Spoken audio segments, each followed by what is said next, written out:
moving the steering with your hands down at about 5 and 7 so that you really have a lot of control of the vehicle and can move it quickly. Yes. And it's very awkward. It's very difficult to do, but several of them, especially in this last class, said they really liked it, and they were really working with it in the figure 8. They do a serpentine course forward and backward. They do a threshold braking, which is basically 100% slam on your brakes to stop your car kind of braking, and learn whether or not they have ABS brakes or not. And they hear the noise that ABS brakes make the first time you slam on your brakes, and you get scared and say, something's wrong, and it's really just the ABS working. And ABS brakes, for those people watching and don't understand the difference, regular shoe brakes and regular brakes lock up and will slide and leave skid marks.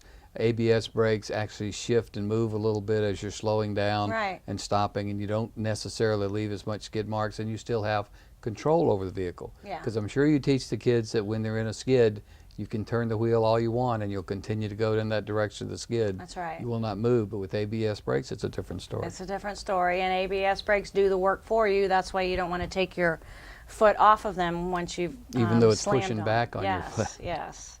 So they experience that in the threshold braking. They do a lane evasion course, which I mentioned earlier, where it's a straightaway with left and right options, and then back to center, slamming on their brakes again.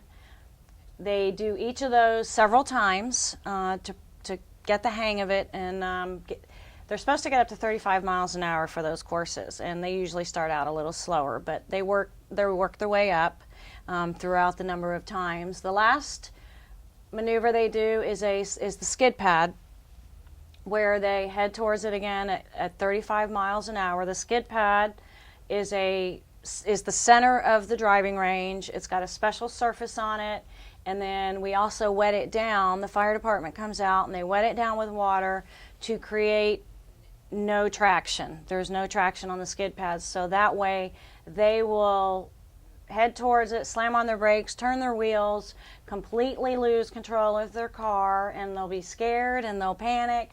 But they do that several times, and the purpose is not only to just have fun and feel the adrenaline, but learn how to drive out of it.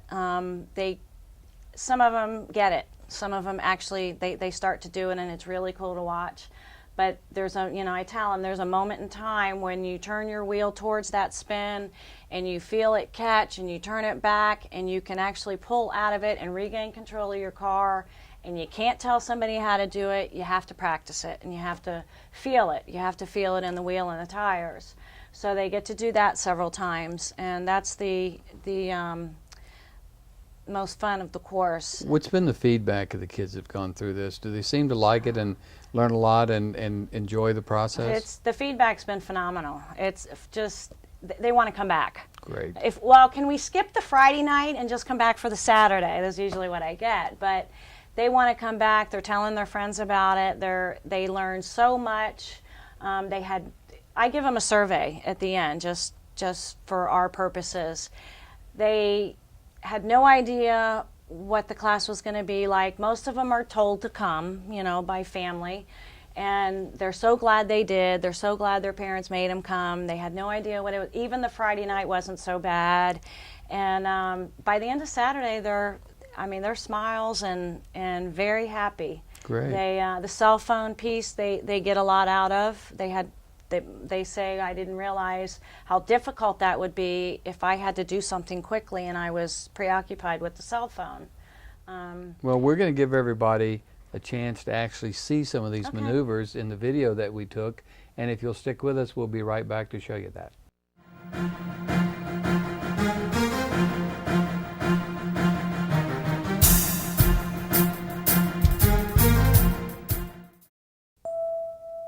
He works with illusions. He works with illusions too. He makes things disappear. He makes things disappear too. This man's performance is an adrenaline rush for him. So is his. This man deals in the reality of escapism. This man escapes reality. He bets that winning is not an illusion. This man is a magician, winning the applause of his audience. This man is a compulsive gambler, losing his money, losing his self-worth, and losing his family. There is no illusion for the compulsive gambler except that of winning, but there is help. And that's the simple reality. No tricks, no illusions. Call the Florida Council on Compulsive Gambling helpline, 888-ADMIT-IT. Crime Line, 1-800-423-TIPS. We pay cash for crooks.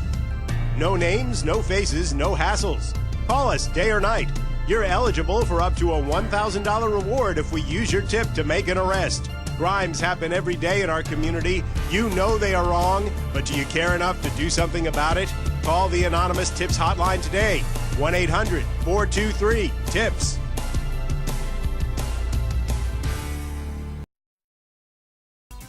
The Melbourne Police Department, committed to your safety, leveraging the capabilities of its law enforcement professionals, providing you with the best in police service.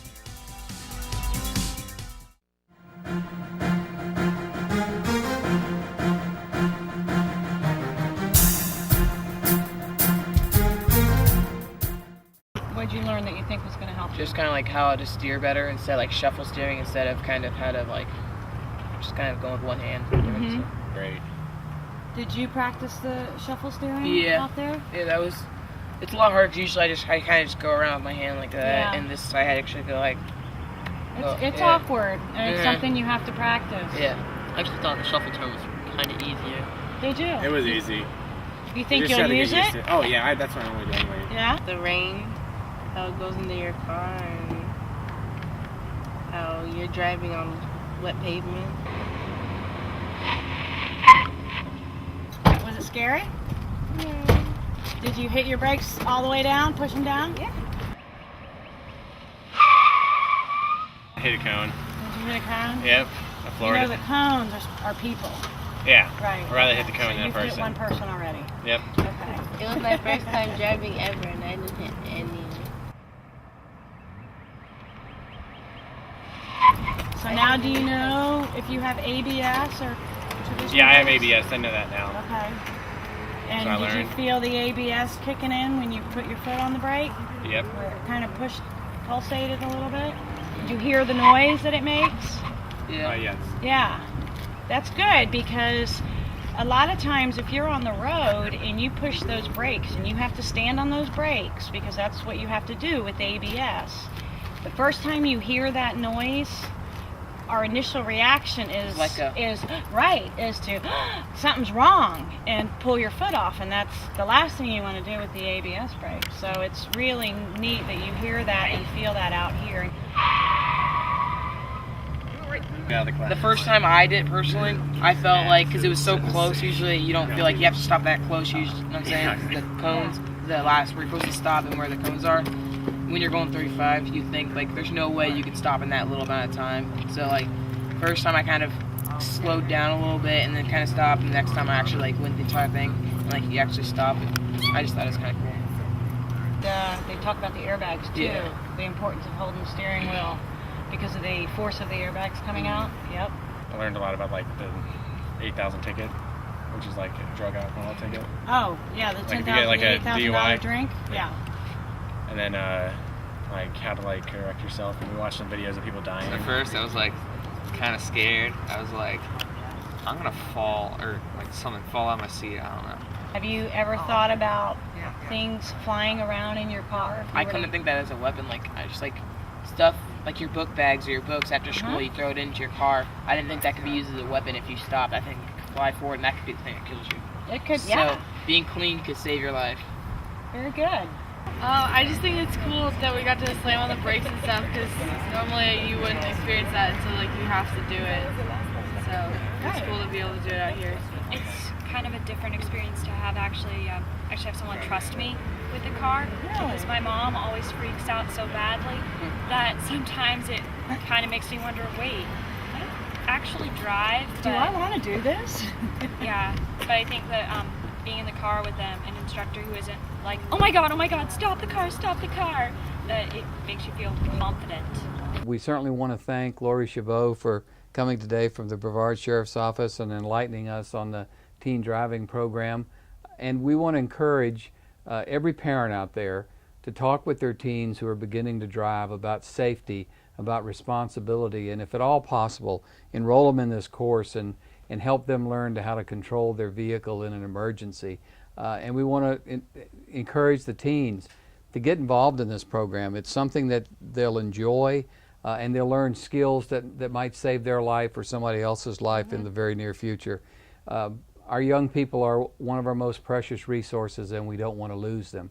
So, Lori, I can't commend you enough, and Sheriff Jack Parker for putting this program together, bringing it to Brevard County. Thank you for sharing that with us today. And remember, folks, that the Melbourne Police Department out there, the Brevard Sheriff's Office, and all of law enforcement here in the state of Florida is working hard to keep you safe. Come back and join us next time.